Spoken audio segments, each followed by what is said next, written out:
How do you check the AC system in your vehicle when it isn't working properly, and how do you fix it?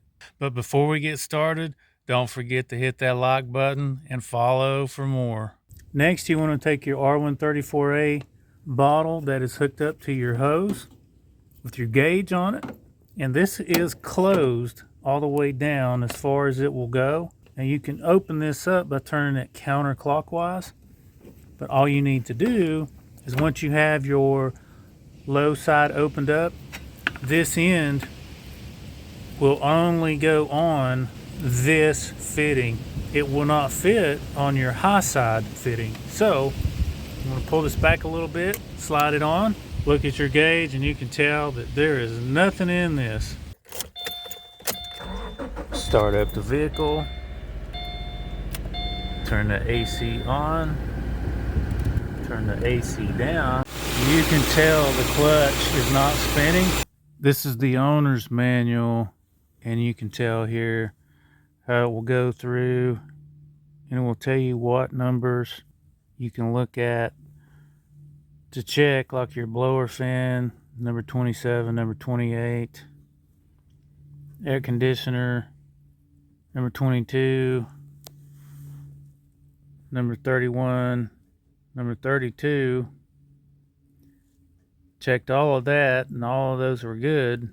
This is your engine compartment. As you can tell, it will say which ones the fuses are, but it will not tell you anywhere in the owner's manual which ones the actual relays are. The next thing you want to do is press this tab and pull this loose. Look at this connection here to turn your voltmeter on to 20 volts or 50 if 50 is your lowest reading. The lowest reading on this one is 20 volts. Then you're going to want to take your negative prong from your voltmeter and put it onto your negative terminal of your battery.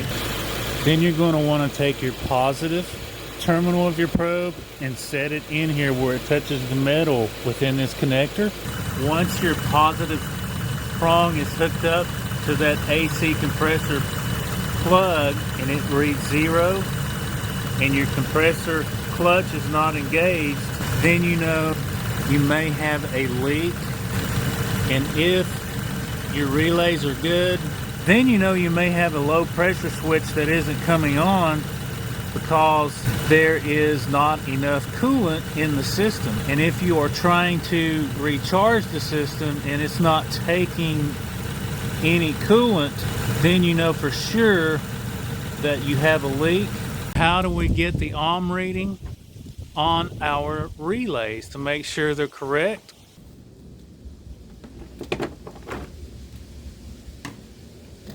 You can see that this reads AC relay and subfan relay. These need to read between 50 and 200 ohms. This is the two relays. You can see these little tabs on the side. If you'll pull these back while you're pulling up, that will help you get these out a lot better.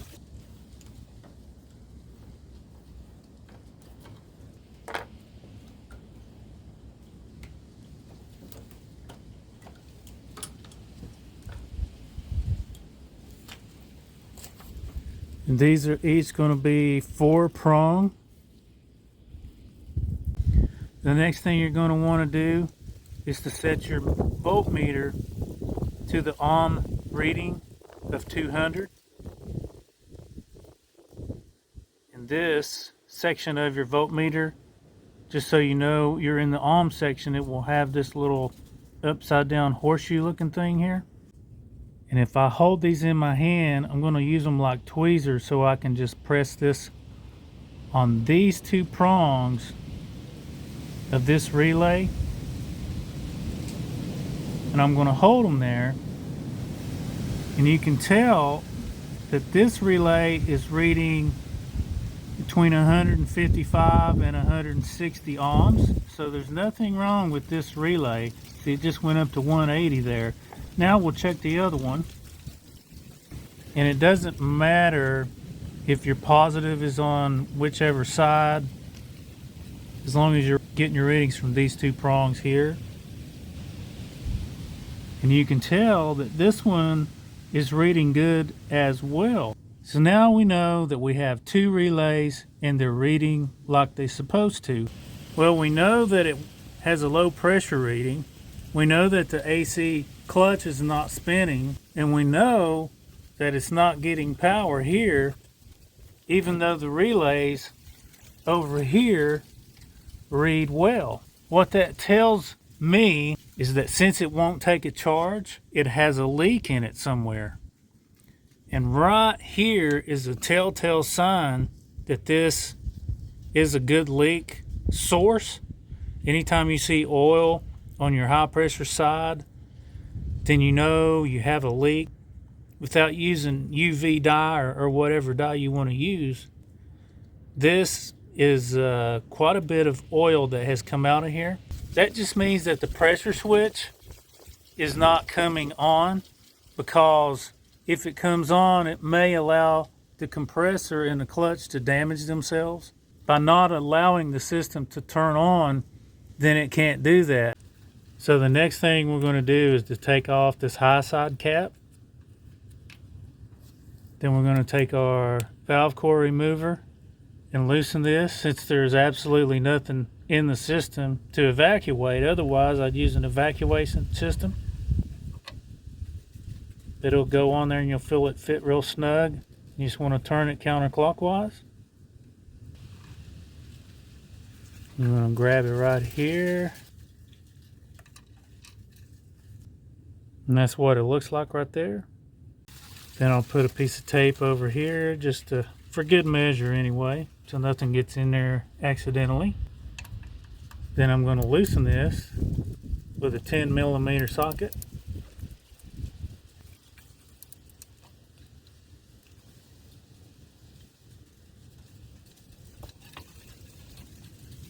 And that's that 10mm bolt. You can see all that compressor oil that's on it. And we'll put that in a safe place. Then we're just going to lift this up. And you can see this O-ring right here. It goes around here. So we'll take that out. And see how I'm getting this out here with this hook tool. And you just want to be careful here.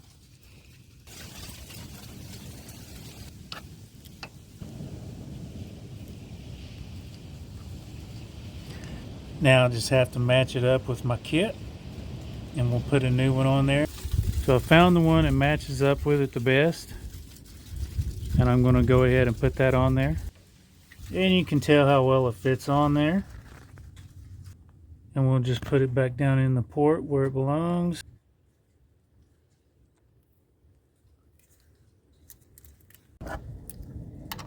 You just want to make sure that this is on here good and tight without stripping it. And the next thing we're going to do is we're going to replace the O-ring in this low side.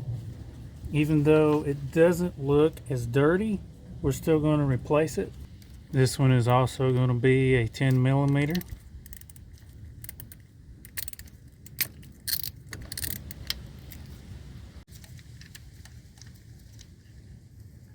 And we'll put this one away.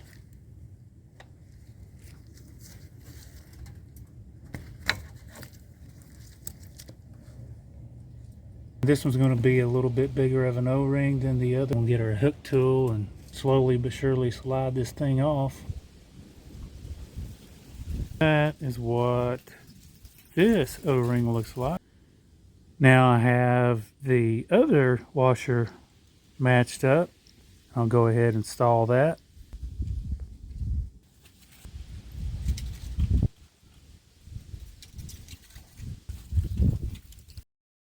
You can tell that's on there pretty good. I'll go ahead and reinstall this.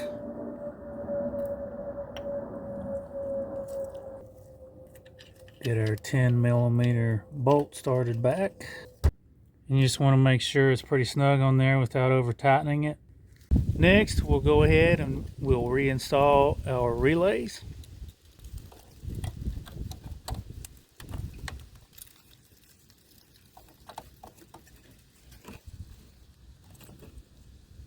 We'll also go ahead and put our plug back together here. That is the power plug for our compressor. Put our fuse cover back on. What we need to do next is turn our vehicle on, turn our AC button on, and start recharging. We'll go ahead and remove this tape from the high side. We can go ahead and screw back our valve core in here. Once the R134A starts to pressurize, that means the system has been properly bled and we don't want any air bubbles within our lines anywhere. Before we get into that, I want to show you how this valve core remover tool works. What it does is it goes into the port like so, and it matches up with it, and we'll be threading it back in clockwise. To verify that your system is a 134A system, look under your hood and you'll see that this is a 134A system in this 2017 Subaru Forester. And since the valve core has been installed and we know there was oil loss, we're not going to use this whole entire can, but we will use maybe a third of it just to make sure there is oil in the system to operate properly. This is in the open position. In order to pierce it, we'll have to turn this clockwise. But first we'll go ahead and hook this up.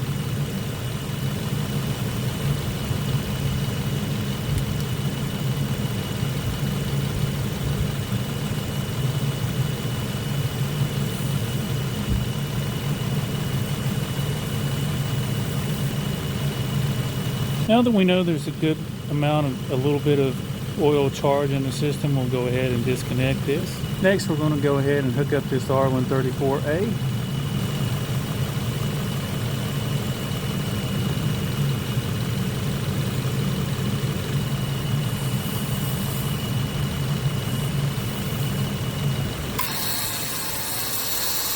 Did you see that?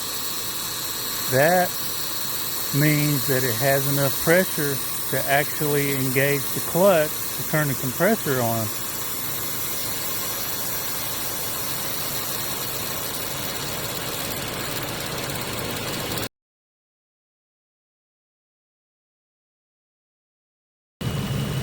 And all we got to do now is just put these cap covers back on and we're good to go.